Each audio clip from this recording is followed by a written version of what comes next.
Hello there YouTube, it's Jacob again from Team Pyramid. So I wanted to show you my up-to-date version of Cubics.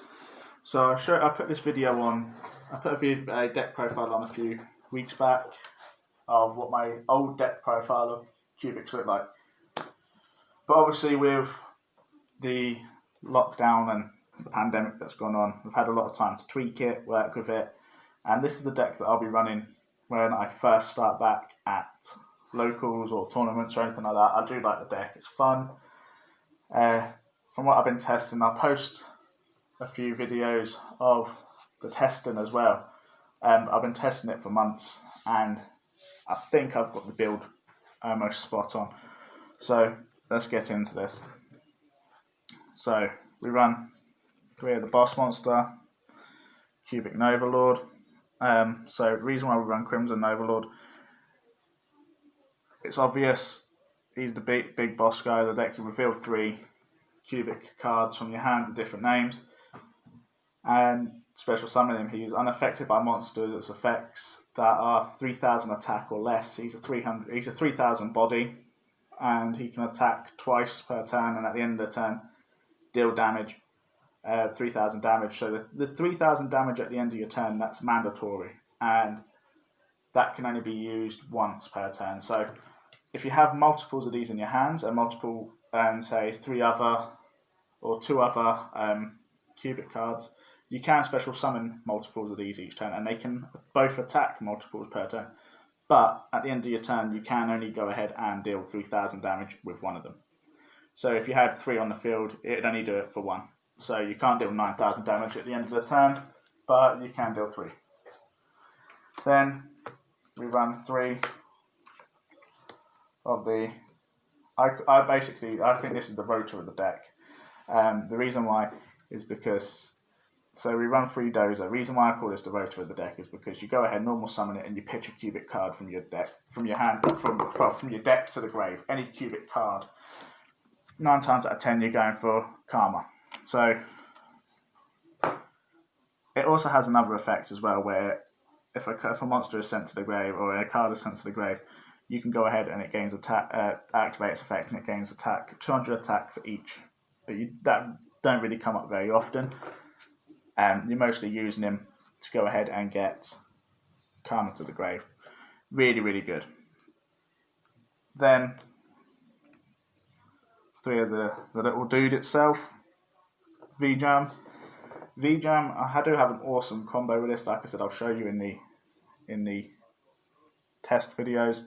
But V-Jam itself is awesome. He cannot be destroyed by battle. If you want to at the start of the damage step, so you can go ahead and put him to the spell and trap card zone, place a cubic counter on it, and then bring him back out the next turn. There is ways that you can do that and not take damage, but I'll show you that as we go on through the deck.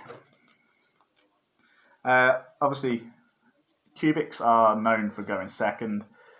They hit hard, they hit fast, and they're pretty much an FTK, sorry, not an FTK, an OTK. So I've noticed you get made to go first quite a bit. So I've put in Inspect Border. So there's not much to say about this card. If you're made to go first, you go ahead, play it. It works really well in the deck. It does stop the burn damage from the Novalord. It does stop Crimson's effect, but it doesn't mean he can't be special summoned out, and it doesn't mean he can't attack. So you've got a 3,000 body for nothing, and he's not doing any damage to you. So he does work quite well with that. Obviously, to go with Dozer, 3 Summoner Monk. Summoner Monk pairs off really well with Dozer, so I'll show you a little combo at the end, but yeah, it does work really well. 3 Ash, self-explanatory. Then just for some names, we have Vulcan, Gaia, Buster, and Indoor. Just for some of the names in the cubic. Off to the spells. 3 cubic wave. So this card is phenomenal, literally phenomenal. Doubles, you target one of your own cubic cards and you double its attack. Also targeting one of your opponent's face-up monsters and halves their attack. That's permanent. When this card is in the graveyard, you can go ahead and banish it, and along with any number of cubic monsters in your graveyard, and place cubic counters on your opponent's monsters up to the number of cubic cards you've banished. So it's really good that way. Another one of the main playmakers in the deck, Cubic Karma. So you banish it from the graveyard. You get to search a cubic card from a cubic monster and add it to your hand. Awesome. You're always going to search what the key pieces that you need. If you've got no Crimson on the field already, activate one of them. Then you pitch your cubic seeds. So you earn 3 cubic seeds. So you can go ahead and pitch the 3, and it gains 800 attack per cubic seed sent. So it gives an extra boost as well. So then when you go ahead and activate that, so that'll bring it up to 5,600. Then go ahead and now it'll bring it up to a lot. Another way to pitch Karma to the grave, Foolish Burial of Goods. This is a new addition. It's one of the only new cards at the newer cards that has been sent. That we got is Drama. So it is draw power for the deck, but it's also much more so. Like I said, the combo I'll show you is really good. You get your Dozer back from the grave. I've had that come up quite a few times on my Geo Pro. It is really, really good. Just stops you, one of the main things, so it stops you from taking damage with a cubic monster. So if you've got a cubic monster on the field, it's brilliant. So like I said, this card, the V-Jam, I go ahead and normal summon it, and then that's in the back. Leave it in attack position. This card cannot be destroyed by battle or card effect. This card, sorry, it can be destroyed by card effect, but it can't be destroyed by battle. And you're also taking no battle damage, so it's just a horrible way to go around it. I quite like doing that, actually. It's good fun. Then for the last two spells, Pot of Desire. You could easily put in Pot of Extravagance. Totally your choice. You don't really use your extra deck, but I like the resources there in case I do. That's it for the spells. Off to the traps.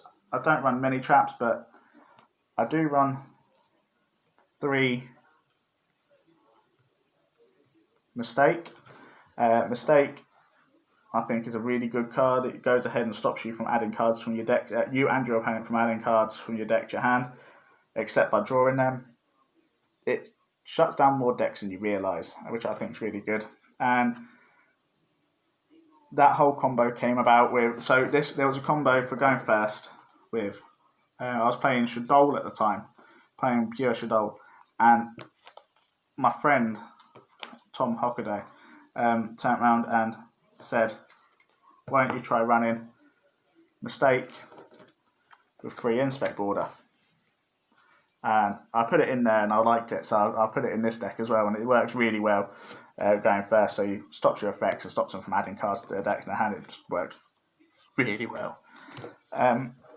So big shout out to him for that. And then 2 Unification, just in case you do want to go ahead and use your Fusion Summon. It's also an easy side out for extra cards. So that's it for the main deck. It is a 40 card deck.